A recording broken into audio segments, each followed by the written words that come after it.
ఈ బెల్లం గవ్వలు ఎప్పుడు తిన్నా కూడా నాకు మా తాతగారే గుర్తొస్తారు. నా చిన్నతనంలో ఎప్పుడు కూడా ఈవినింగ్ పూట ఆయనతో పాటు బయటికి తీసుకెళ్ళి నాకు ఎప్పుడు ఇవి కొనిస్తూ ఉండేవాళ్ళనమాట. ఈ గవ్వలు చేయడం చాలా సింపుల్ అండ్ ఈజీ అనమాట.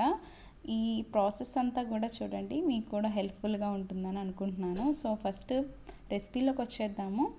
ఫస్ట్ మనం బొంబాయి రవ్వ 1/4 తీసుకుని దానిలో కొన్ని ఇలాచీ వేసి మంచిగా ఫైన్ పౌడర్ లాగా అయితే చేసుకోవాలి. ఈ ఫైన్ పౌడర్ అయిన తర్వాత దీన్ని పక్కన పెట్టుకుని ఒక బౌల్ తీసుకుని దానిలో నేను 500 గ్రాముల మైదా తీసుకున్నాను. అంటే ఇంచుమించుగా నాకు 2 కప్స్ వచ్చిందనమాట. ఈ 2 కప్స్ మైదా వేసుకుని ముందుగా నేను ఆల్రెడీ బొంబాయి రవ్వ ఏదైతే మిశ్రమాన్ని పొడి చేసి పెట్టుకున్నానో దాన్ని యాడ్ చేసి కొంచెం సాల్ట్ అండ్ అలాగే కొంచెంగా వంట సోడా వేసాను. తర్వాత ఒక స్పూన్ నిండా నెయ్యి తీసుకుని నెయ్యి వేసిన తర్వాత పిండి అంతటిని కూడా మొత్తం ఒకసారి కలుపుకున్నాను. పిండి అంతా కలిపిన తర్వాత ఒకసారి ఉండ చుట్టడానికి ట్రై చేస్తే అది ఉండ చుట్టడానికి అయితే అవ్వలేదు. సో అట్లా అవ్వలేదు కాబట్టి నేను మరలా ఇంకొంచెం నెయ్యి వేసి మొత్తాన్ని బాగా ఒకసారి కలిపి ఉండ చుట్టడానికి ట్రై చేస్తే చక్కగా తడిపిండిలా అయితే అయింది.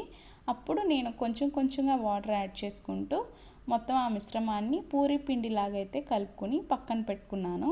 ఆల్మోస్ట్ ఒక 1.5 అవర్ నేను పక్కన పెట్టుకుని చక్కగా దాన్ని వచ్చి మరలా కలిపి నాకు కావాల్సిన సైజులో చిన్న చిన్న బాల్స్ లాగా అయితే చేసుకున్నాను. నా దగ్గర ఈ గవ్వలు చేయడానికి ఇన్స్ట్రుమెంట్స్ ఏవీ లేవన్నమాట. సో నేనేం చేశానంటే మెష్ ఉంటుంది కదా, ఆ మెష్ని తీసుకుని స్ట్రైనర్ని దాంతో చక్కగా చిన్న చిన్న బాల్స్ని ఒత్తుకున్నాను గవ్వల షేప్లోకి. బాగానే వచ్చాయి అన్నమాట. సో చక్కగా ఆ గవ్వలన్నీ చేసుకుని లో ఫ్లేమ్లో మంచిగా ఆయిల్ కాగించి ఈ గవ్వలన్నిటినీ వేసి గోల్డెన్ బ్రౌన్ కలర్ వచ్చే వరకు కూడా చక్కగా వేయించాను. మీకు చూస్తే అర్థమవుతుంది, అసలు గవ్వల్లో అయితే నూనె పీల్చలేదు, చాలా బాగా వచ్చాయి.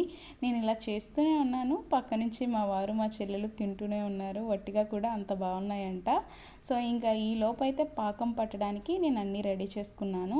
ఈ గవ్వల పాకం అనేది మరీ తీగ పాకం ఉండకూడదు, అలా అని మరీ ముదురుగా కూడా పట్టేసుకోకూడదు. నేనైతే నాకు కావాల్సిన కన్సిస్టెన్సీ వాటర్లో వచ్చిందో లేదో వేసి చూసుకుంటూ నేను దగ్గరే ఉండి పాకం అయితే పట్టేశాను. ఈలోపు పాకం అయిపోయింది. సో నేను వేయించిన గవ్వలన్నీ ఒక బౌల్లోకి వేసి మంచిగా మరీ లేత పాకం కాకుండా మరీ ముదురు పాకం కాకుండా మధ్యస్థంగా మంచిగా పాకాన్ని పట్టి ఆ గవ్వల్లోనే ఈ పాకాన్ని వేసి చక్కగా కలిపాను. అండ్ కొంచెంగా నెయ్యి వేసి ఒక 2 నిమిషాలు అటు ఇటు కదిపి ఒక 5 నిమిషాలు వాటిని సెట్ అవనిస్తే అసలు ఒకదానికొకటి అంటుకోకుండా చాలా బాగా వచ్చాయి.